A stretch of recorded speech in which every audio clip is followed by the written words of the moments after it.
High বন্ধুরা, সবাই কেমন আছো? আশা করি সবাই ভালো আছে। এই দেখো এত প্রচণ্ড গরম পড়েছে, আর তাই আমি মেয়েকে স্কুল থেকে দিয়ে আসার পথে দোকান থেকে কিছু বাজার আর একটা টক দই কিনে আনলাম। ভাবলাম একটু দইয়ের রোল করেই খাই। এত গরম পড়েছে যে গরমে হাঁসফাঁস করছে, প্রচণ্ড গরম পড়েছে। তাই বাড়িতে এসে দেরি না করে, রান্না তো এখনও হয়নি, রান্নার আগে ভাবলাম না আগে এই দইয়ের ঘোলটা করে খেয়ে নিই, তারপরে রান্না বসাবো বলে টক দইটা দিয়ে ঘোলটা বানিয়ে নিলাম।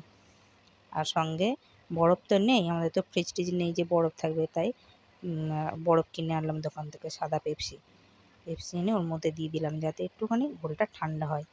আর বাতাসে বানিয়ে নিচ্ছি। আর দেখো না, এতটাই বেলা হয়ে গেছে যে কি বলবো, এখন 12:30টার মতো বাজে প্রায়। কি করব, আগে হচ্ছে গরমের থেকে নিজেকে ঠান্ডা করি, তারপরে রান্নাটা করব। এটাকে ভালো করে ফেটে নিচ্ছি, বাতাসাগুলো গুলতে দেরি হচ্ছে। আর খেয়ে নিলাম, সত্যি এত সুন্দর লাগছে ঠান্ডা ঠান্ডা, মানে কি বলবো, খেয়ে কি যেন শান্তি পেলাম। তারপরে তো রান্না বসাবো বলে দেখো আম কাটছি, আজকে টক ডাল বানাবো।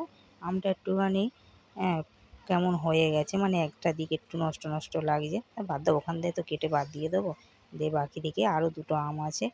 আর এই দেখো এইদিকে আমাদের ঘরের পিছনে মাঠ আছে, সবাই ক্রিকেট খেলে। আর বাচ্চাগুলো দেখো এই রোদে কেউ বেরোতে পারে না, কিন্তু দেখো ওরা কিভাবে দৌড়াদৌড়ি করছে আর নিজেদের মধ্যে ক্রিকেট খেলা নিয়ে ব্যস্ত, সব খালি পায়ে। দেখো আমার ছেলেকে ডাকছি যে আয়, দইয়ের ঘোলটা বানিয়েছি খেয়ে যা, না পরে আসবে। খেলায় ব্যস্ত, খেলার নেশা এদের এত।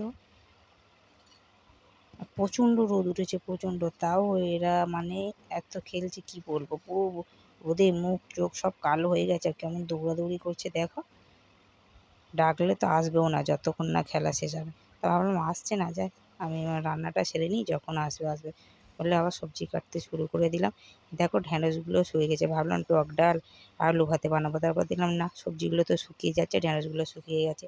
ভাবলাম ঢ্যাঁড়সটা একটু তরকারি করে নিই অল্প করে, ঢ্যাঁড়সটাও কেটে নিলাম, ঢ্যাঁড়সের তরকারি করব। তারপরে দেখলাম যা কুমড়োটাও নষ্ট হয়ে যাচ্ছে, পচে যাচ্ছে। দেখো কুমড়োটাও কেটে নিই, কী করা যাবে, এক ভাবলাম আর এক হয়ে গেল। হালকা একটু টক ডাল আর আলু ভাতে আজকে রান্না করবো। তারপর দেখলাম সবজিগুলো নষ্ট হয়ে যাচ্ছে, তাই এগুলোকেও কেটে বাদ দিয়ে রান্নাটা করে নেবো।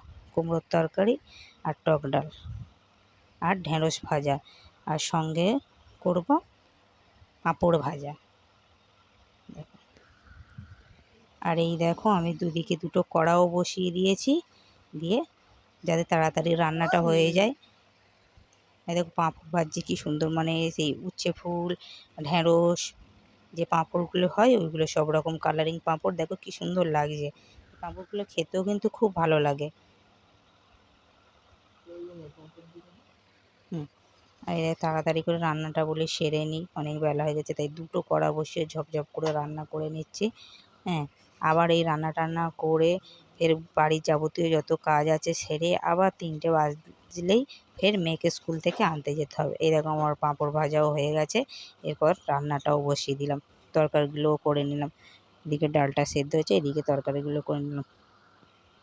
দেখো একটা করে লং ভিডিও তো দিতেই হবে, তার জন্য এইসব ভিডিও করছি। কি করব, এত কাজের চাপ যে ভিডিও করার সময় হয় না, তাই যতটা পারছি এই ভিডিওগুলো করছি। ভিডিও তোমাদের কেমন লাগছে অবশ্যই জানাবে, পুরো ভিডিওটা দেখে একটা কমেন্ট করে যেও।